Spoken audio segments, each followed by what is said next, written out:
Welcome to MalcolmPresents.com with my show, Conversations with Deborah, bi-coastal dialogue. I always, as I say, I always want to do bilingual. I don't know, because sometimes I don't think we speak the same language. Well, maybe that's what the issue is. Hi, Malcolm. I'm Deborah Manning, native Californian, moved to, of all places, South Carolina about 6.5 years ago. And we're awaiting a big storm that's coming out of Atlanta. And I must say, if you're a weather junkie like I'm a weather junkie, you need to get the following app. And I'm not joking about this one. It's called Dark Sky.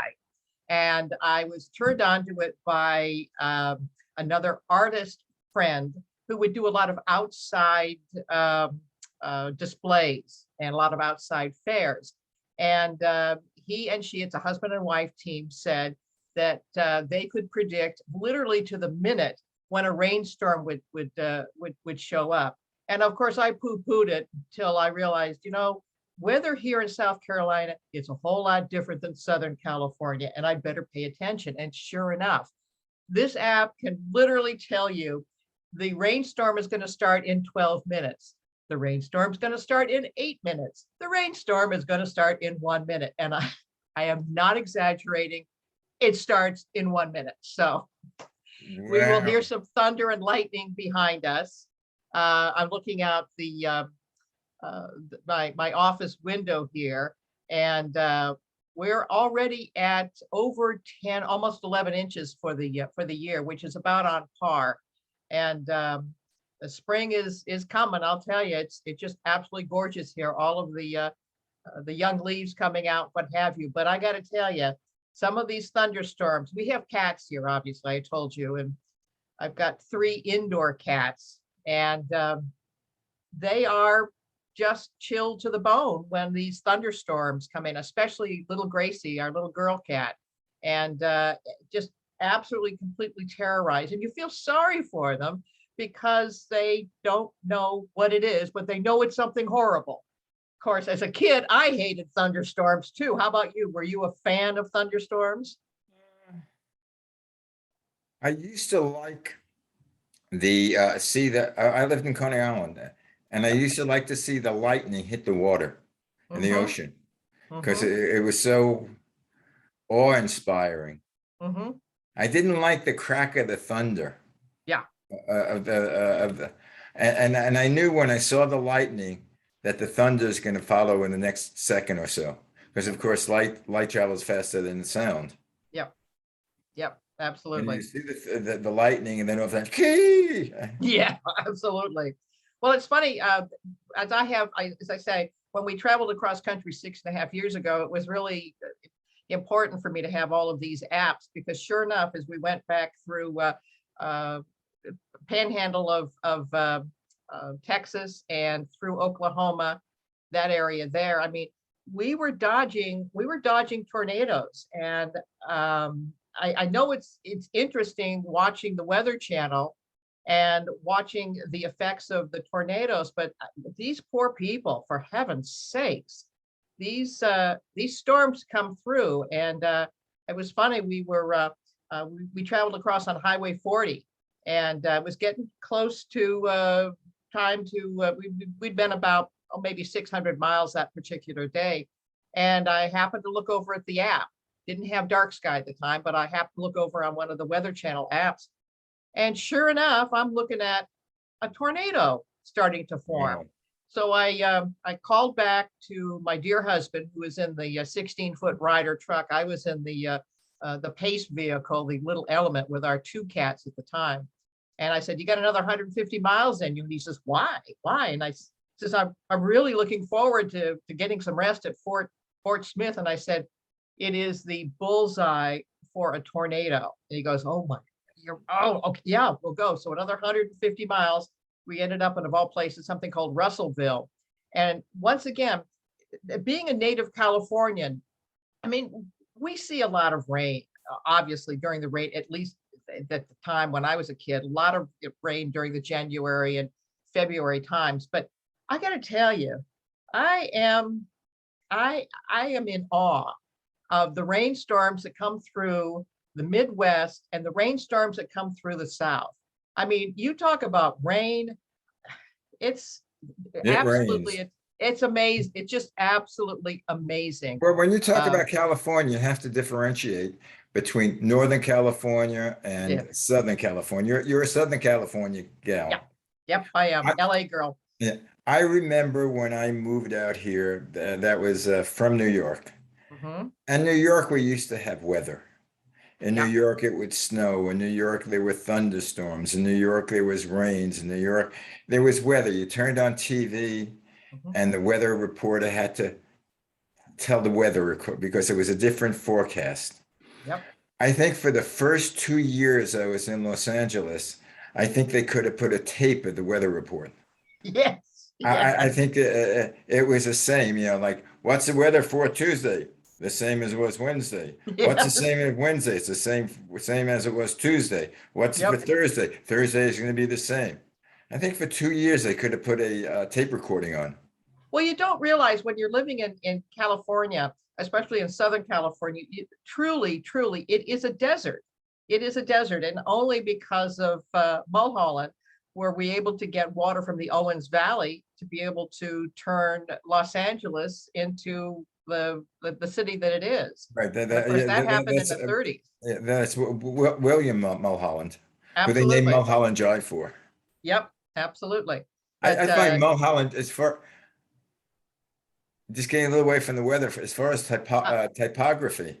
mhm, I mean, when I took visitors out to when they would come from New York, mhm, what I'd like to what I showed them is a different typography there. Like we would go along Mulholland Drive from Hollywood down to Malibu, right on yep, top, and we saw both sides. We could see where I live in now, the San Fernando Valley. yep, I mean, when I moved out here, the valley was for old yep. people and married folk.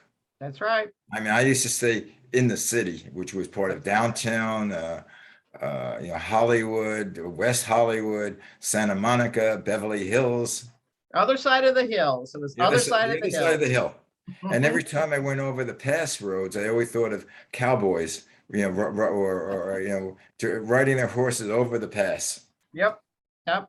Well, it was funny because when I went to school as a youngster, we lived partially in the San Fernando Valley on a cute little ranch there, and we had ducks and horses and all of that.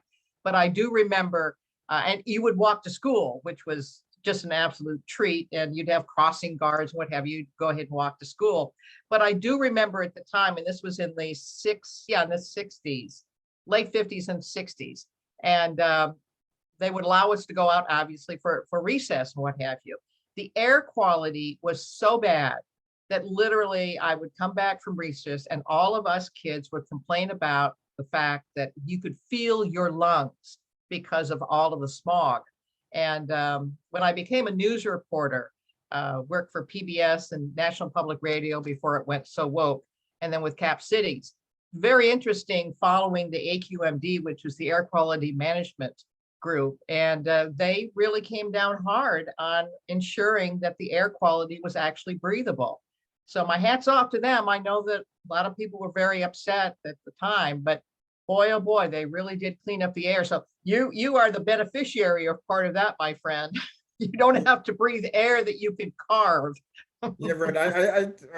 When I came out here again in '77, they had Mhm. already done the emissions control with the gasoline.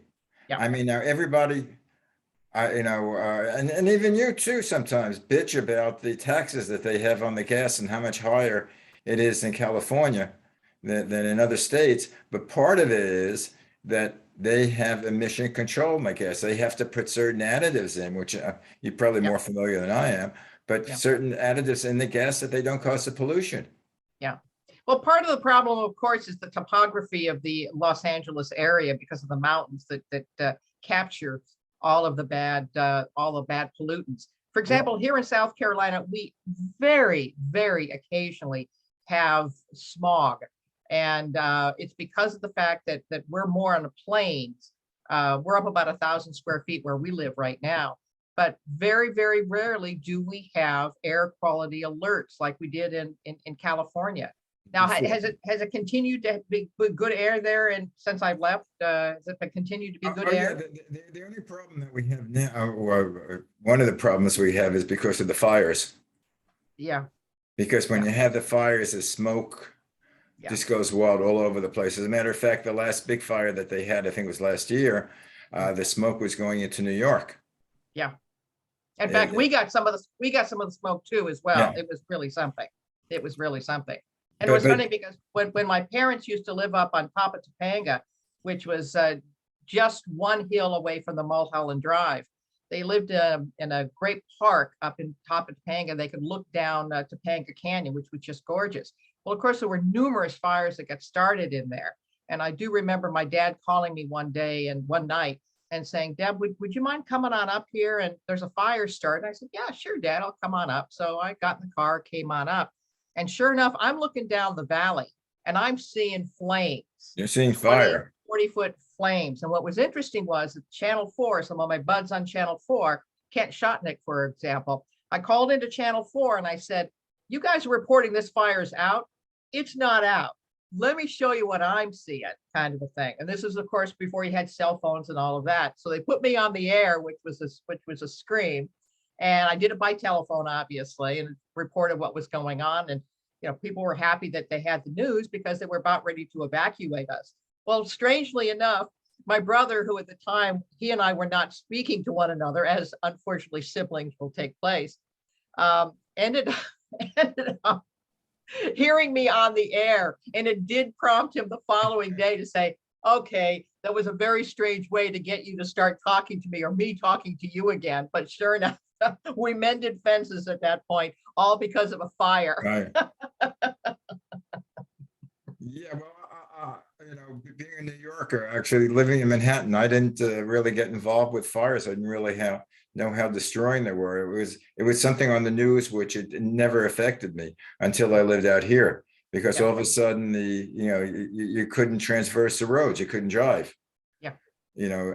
And then they had the I forget what it is on the 5 where when it snows, you can't go The past Grapevine, the the grapevine. Grapevine, just above LA, above Right. the San Fernando Valley. Yeah, the topography here is marvelous. Which I always loved is when I was living in San Fernando Valley, Mhm. and I worked in Glendale.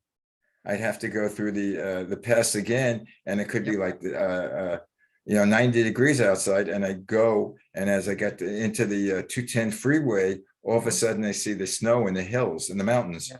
Yeah, and it was yeah. so beautiful.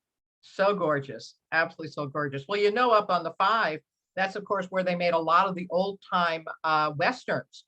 And I remember mom and dad would take us up to see some of the old movie sets because they had beautiful topography up there, huge boulders. And they would, that we would go to one of the movie sets. And of course, they really didn't need to do a set. They just simply seemed to put the film camera out there and get a couple of horses and dress some guys up with cowboy outfits. And sure enough, you had a Western. Well, we're talking about the movies. I remember the first time going to like MGM studios, just doing the tour of Oh, the studios. And it was amazing because I saw whole streets that were built, yeah, yeah. It's and very, some of very them I cool. recognized from the old movies. Hey, Yeah. wasn't that where?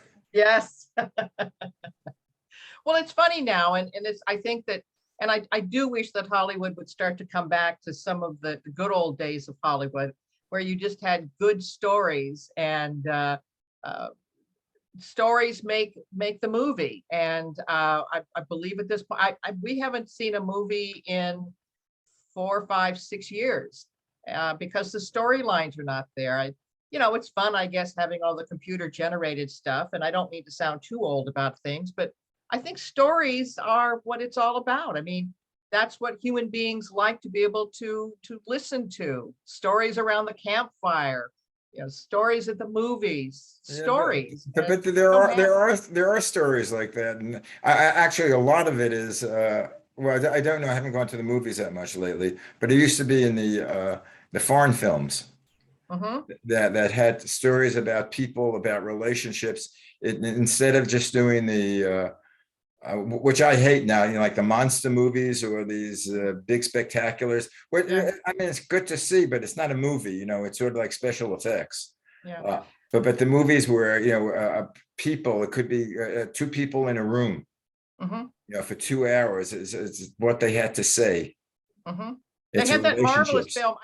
I can't remember what the film was, but that was exactly what it was. It was a movie, an hour and a half, 2 hour movie, two people sitting having a conversation. It's conversations with, Pierre, I can't remember. But it was fascinating. the guy is now on Young Sheldon. I always forget his name. He has two first names. Yeah. He's a small guy, and they're the Gregory somebody or other, who is a French actor. Well, And if the somebody and can the city remember that- who's watching it, Ca- please, ca- for heaven's sakes, contact Malcolm at malcolmpresents.com. Conversations with Andre. Yeah, that's it. And it was excellent because you thought, oh, why would I be possibly watching this? Well, once again, it has to do with stories. And the other thing too is with these movies, um, I used to watch the Die Hards. I used to watch the spy movies and all of that. But after this 2 years with the COVID, I am just exhausted. I'm exhausted. I'm emotionally exhausted for things. And so the types of things I'm now watching, and I'd like to hear your list of things, but on PBS, when you get away from their woke news and all of that, but there's a great series called Seaside Hotel. I mentioned this last time, but you need to watch it. It's about a Danish hotel that is inhabited by an ongoing group of interesting characters every summertime. And there's 8 episodes. And it's fascinating because you have now human beings talking and working out situations with other human beings. The other one that I just adore is the one from James Herrod, I believe it is. All Things Big and Beautiful, I think it is. It's about the veterinary. And that's a series that's going to get started again at PBS. And once again, just it's a gentle look at life, a gentle look at people and their relationships. And I just think at this point right now, that's what people want. They want to have that connection. And the viewing audience for those 2 series has just gone up through the roof.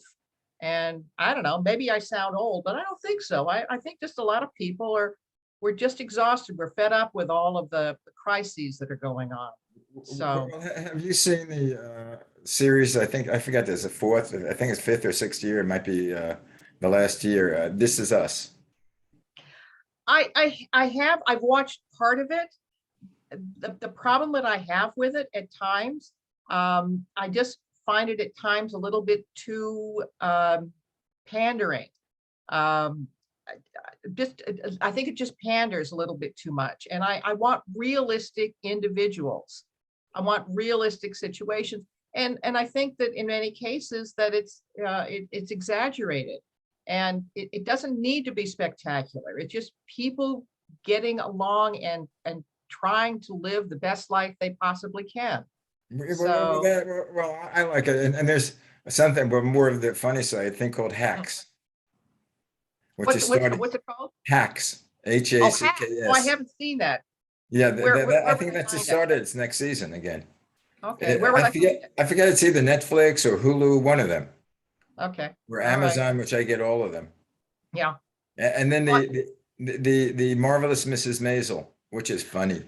I liked it. I liked the first group. The last, just binge watched the last season of it. Yeah. And almost, I think at this point they're starting to phone it in a little bit. But it's gentle. Oh, here comes thunder. Yeah. You hear it? No, but I see your friend there. It's okay. Everybody's fine. Hold on for just a second here. Gracie, it's okay, sweetheart. Ziggy, everything's fine. Maxie, everything's good. It's okay. It's all right. Speaking of thunder and lightning, I mean, this is years ago. I was coming back from, where was I coming back from? Florida. My memory is going, where Yeah. Hemingway lived. Oh my goodness. Yes. Key Go ahead. West.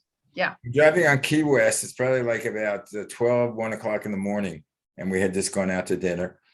And I think again, it's a 19-mile bridge or a 9-mile Yeah. bridge Yeah. where Something like that. you're out in the middle. You're in the Yeah. middle of the ocean, and on either side is water. Yes. And all of a sudden, there's a thunderstorm, Oh my.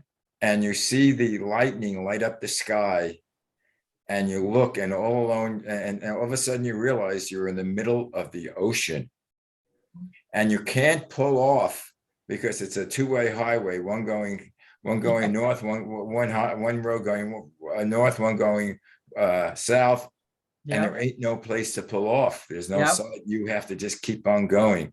And then Yep. all of a sudden, a lightning bolt hit the side of the bridge, Oh no, really? and light just went up and down there. And all of a sudden, I was thinking, which I know it is, my car grounded? Let's say it hit the car. The car's Yeah. grounded because the rubber is there. Because of the rubber, sure.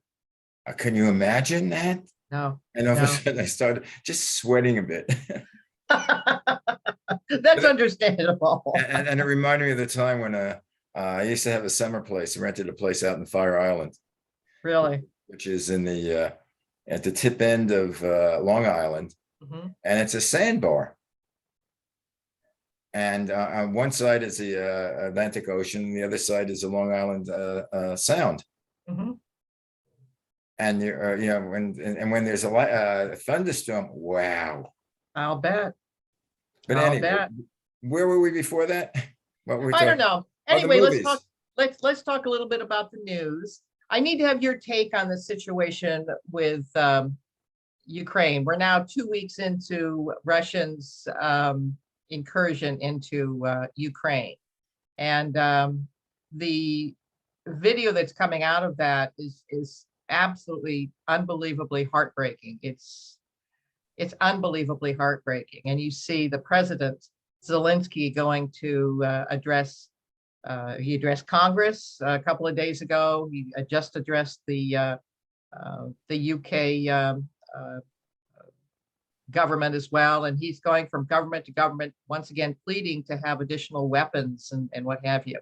My worry at this point, I just give them the weapons, for crying out loud. Why in the world did we not anticipate this when a month and a half or 2 months ago that the Russians were crowding his border and putting tanks and troops and all of that? Why in the world did we get weapons in there to begin with? I don't understand. And it's a very dangerous situation. I'm concerned that we could possibly get sucked into this, whether we wanted to or not. And what are your thoughts about it? Well, from what I understand, there are weapons in Europe that Okay. that the U.S. and the other countries have supplied the other countries with weapons before there was the invasion. Then why is he asking for more? But he's asked because they didn't get them. Obviously he's asking for more, but he's getting it. Yeah. The thing that he's not getting that he wants is a no-fly zone. Yeah. Which can be dangerous, because a no-fly zone, then if American plane or an English plane or a French plane meets a Russian plane, then they're battling each other, and as Biden would say, there could be the beginning of World War III. So they don't want to be any accidents. What it seems to me is that I understand that we nixed the idea of having Poland delivering the MiGs, the old style airplanes that actually came from Russia itself. But it seems to me if they've got Ukrainians that can go ahead and operate these MiGs, why in the heck not just allow them to have the MiGs? I would certainly prefer that than having American planes shooting down Russian planes, for crying out loud. Well, I think the from what I gather, it was that the Poles would send MiGs into Ukraine, but the U.S. would replace those planes in Poland. Sure, what's wrong with that? Well, that's what the whole thing was, but they weren't told that. There was some sort of miscommunication. between them. Crying out loud, But miscommunication. I was wondering how the MiGs got into Poland in the first place. No, obviously it Who gave happened them? after Because the collapse. Yeah, the because, collapse of the Soviet yeah, Union. because a MiG is the Russian planes. Of course it is. Of course it is. Of course, the Uh, other concern that I have is that at this point right now, President Biden and the administration is now negotiating with Iran again. And the mediator on this is hey, Russia. What are your thoughts about this? I don't understand it. Why would you be negotiating with Russia after everything that's happened? And why in the world would you be stirring up this Iran treaty, this nuclear treaty, when in fact we've already seen them multiple times break the treaty? In fact, they're talking about $100 million going to the Iranians and to the government. I mean, I'm just scratching my head going, what the devil is going on here? There's so much misinformation that's going around. I Yeah, have to thanks, see. news media. Well, yeah, but it's not that. It's not necessarily what they call is the left wing. It's a lot of what's happening with the right wing. It's Fox's sending out a lot of misinformation. And What is misinformation have they sent about the Iranian? well, I don't know. I treaty? haven't seen the Iranian thing, but the misinformation about the vaccine, about what's happening, and I don't Well, know. I'm talking about the resurrection using Russia as the mediator with Iran. I mean, this is, I don't understand. Well, That doesn't make any common sense. I don't think at this point we're doing anything with Russia because it's a really Yeah, we are. We're meeting. They are the mediators between well, us and I don't know Iran. why they would mediate with us at all because I think Putin is down on the United States at all for all his sanctions. Mhm, But the point is, what I worry more is number one, Putin and nuclear weapons. mhm, That if he feels that he's really backed up against the wall, that he would do the nuclear weapons. Because mhm, look what happens now that his ground troops aren't getting any place because mhm, of the resistance of the Ukraine. Now they're indiscriminately bombing all these civilians. mhm.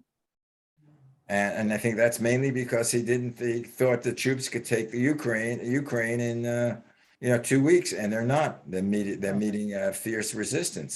Yeah, And the second part of it that would be, how about when there are accidents? What happened with the almost bombing Chernobyl? yeah, And I think there were 12 or 16 nuclear plants in Ukraine. Who knew that? yeah. Well, I think it's also very interesting that you have formerly very, very liberal commentators like Bill Maher saying, why in the world did this not happen under the Trump administration? And why is it happening under the Biden administration? Why do you think that is? Because Trump and Biden had Trump and Putin had a deal that Putin knew he would be taking over the United States anyway when Trump became this president for the second term, because You're not a conspiracy theorist, are you? he would take Trump would give him all the concessions. I mean, look, he called Putin a genius. Well, he is a genius, for crying out loud. He completely outsmarted Biden, so he's Well, a genius. how do you outsmart Biden? Well, the problem with what happened was that we saw over a month and a half ago, uh, the Russian troops gathering on the border of Ukraine. They were encircling Ukraine. At which point do you not say to Putin, get the hell off the border? Yeah, Why would you not then start massive amounts of weapons going into the Ukraine? but, Why are we leading from behind? Now that's a term that Fox News has used. And as an independent voter, I'm beginning to think, wait a minute, I think we are. In fact, even Zelensky said, President Biden, you need to be a leader, not a follower. He's much more a leader than your former president. What Putin didn't realize is that his invasion brought together a little of the number one, the right and the left in this country, but it also strengthened NATO. Mhm. I mean, now countries are working together, and who's helping the countries work together? President Biden. And Well, I don't care almost. what you say. I was listening to Fox, and they were talking, oh, President Biden is being led by AOC, he's being led by the left. He hasn't, and with absolutely no facts behind it. Oh, he No, doesn't have. that's once again, you and I have discussed about editorial comments, and I hate editorial comments. Jesus Christ, give us the facts. Don't give me your opinion. I could care less. Fox, MSNBC, CNN, I could care less. I can make up my own mind. Well, But we're in a real pickle right now. We're in a real pickle. There's more. I think there's more of a news situation on MSNBC than there is on Fox. Fox has signaled that they want to shut it. They want me to shut up because our time is up. We don't want you to shut up. I mean, news. I don't know if there's anything but really news out there. It's Are you it's all worried about opinion. us getting sucked into this Ukrainian thing? I And mean, I don't mean to call it a thing. It's this Ukrainian war. I mean, I don't want to call it a thing. It's very serious. I don't know what we could do aside from sending troops and sending our own armament there, which is not the move right now. I think if Putin decides to use nuclear weapons, then it's time for us to step in.